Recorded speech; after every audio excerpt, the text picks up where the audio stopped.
નવો દિવસ ઉગે, નવી સવાર પડે, સવારે ઉઠો અને છાપું ખોલો અથવા તો ટીવી જુઓ અને ધ્રાસકો પડે, કારણ કે એક જ સમાચાર: ભાવ વધારો અને મોંઘવારી. જાણે તહેવારો પહેલા મોંઘવારીની મોસમ આવી હોય એવું લાગી રહ્યું છે.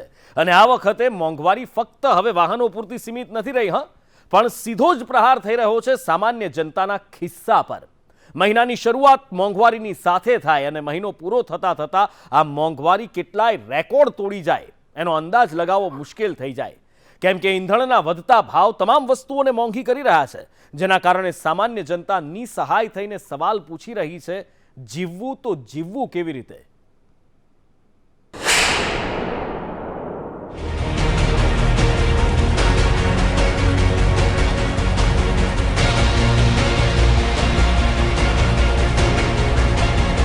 મોંઘવારીનો માર, જનતા ત્રાહિમામ.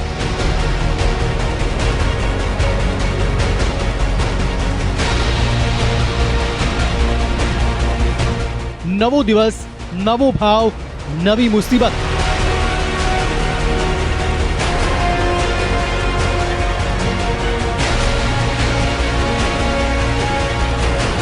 પેટ્રોલ, ડીઝલ, દહીં, તમામ વસ્તુ થઈ મોંઘી.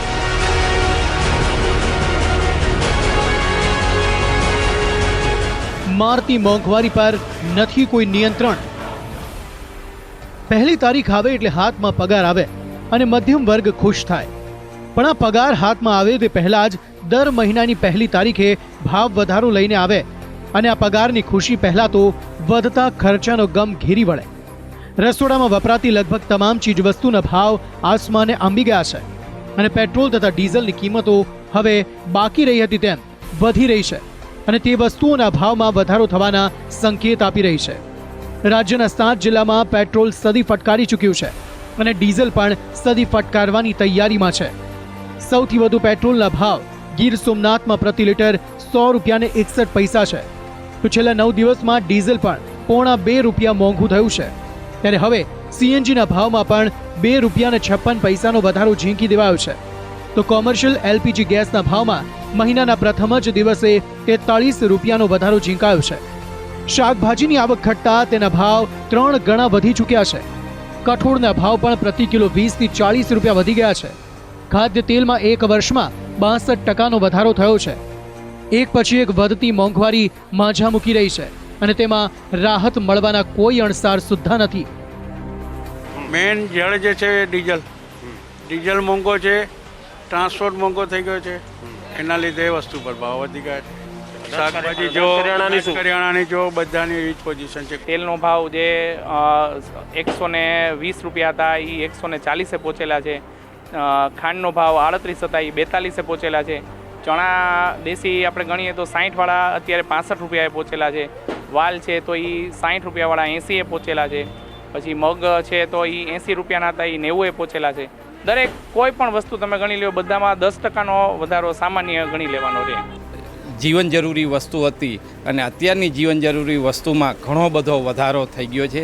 ખાસ કરીને અનાજ, કરિયાણું, શાકભાજી, દૂધ, દહીં, છાશ અને પેટ્રોલ, કે જેમાં અસંખ્ય વધારો કરી અને ખરેખર સરકાર છે એ આ બહુ વધારે આગળ ખોટું કરી રહી છે.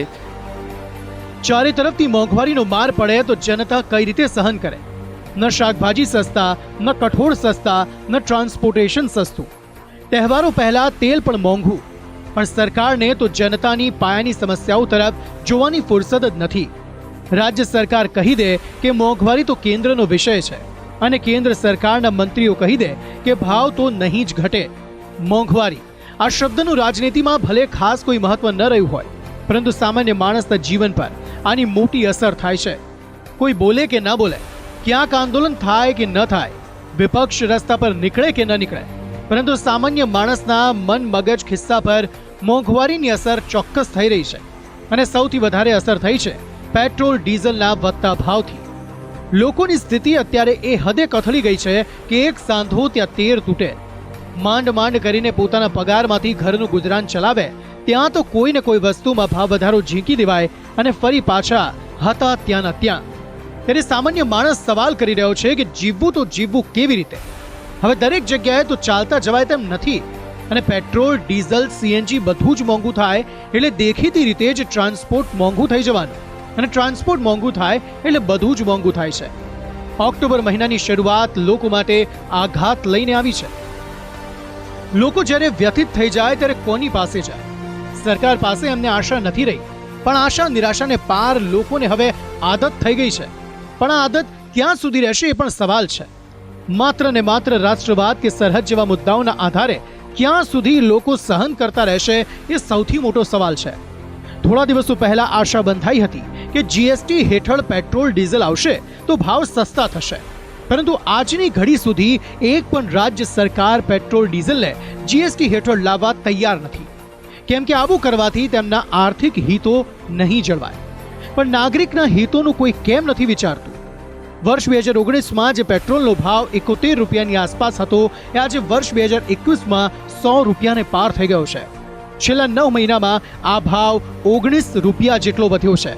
પણ જ્યારે સરકારને સવાલ કરાયો ત્યારે એમણે કોઈને કોઈ કારણ આપીને પાછલી સરકાર પર દોષનો ટોપલો ઢોળવાની કોશિશ કરી.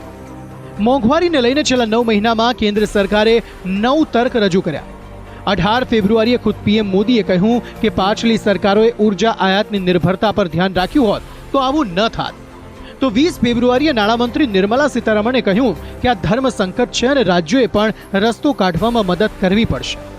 22 ફેબ્રુઆરીએ તત્કાલીન પેટ્રોલિયમ મંત્રીએ કહ્યું કે વૈશ્વિક કિંમતો વધતા અને કોરોનાને કારણે ભાવ વધે છે. ત્યારબાદ 5 ફેબ્રુઆરીએ નાણામંત્રી સીતારમણે કહ્યું કે તેલની કિંમતો બજાર નક્કી કરે છે. 23 જૂને તત્કાલીન પેટ્રોલિયમ મંત્રીએ કહ્યું કે કોંગ્રેસના કારણે આ સ્થિતિ આવી છે.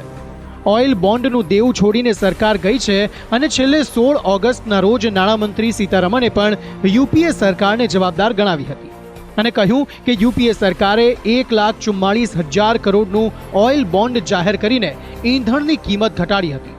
હું તેના જેવી ચાલબાજી ન અપનાવી શકું. જેના પરથી એટલું તો સ્પષ્ટ થઈ રહ્યું છે કે સરકારમાં બેસેલા સૌથી જવાબદાર લોકોના નિવેદન જ ગોળ ગોળ ફરી રહ્યા છે. પાછલી સરકારો પર દોષનો ટોપલો ઢોળી દેવાય છે, પણ સવાલ એ જ રહે છે કે જવાબદાર કોઈ પણ હોય, રસ્તો તો અત્યારની સરકારે જ શોધવાનો હોય છે. જનતાને આમ 100 રૂપિયા લીટર પેટ્રોલના ભાવ તળે કેવી રીતે છોડી દેવાય? વધતી મોંઘવારીમાં સરકારને આવક દેખાય છે. વિપક્ષને કદાચ આ સસ્તી રાજનીતિ લાગે છે, પરંતુ હકીકત એ છે કે થોડા રૂપિયા અને થોડા પૈસા કરીને પ્રાથમિક જરૂરિયાતની વસ્તુઓના ભાવ આજે આસમાનને આંબી ગયા છે. સરકારો હજુ જવાબદેહી નક્કી કરવામાંથી બહાર નથી આવી રહી અને પરિણામે આ સ્થિતિ સામાન્ય માણસ માટે વિકટ બની રહી છે. અને ગુજરાત સહિત દેશનો નાગરિક નિસહાય બનીને સવાલ પૂછી રહ્યો છે કે જીવવું તો જીવવું કેવી રીતે? બ્યુરો રિપોર્ટ, સંદેશ ન્યૂઝ.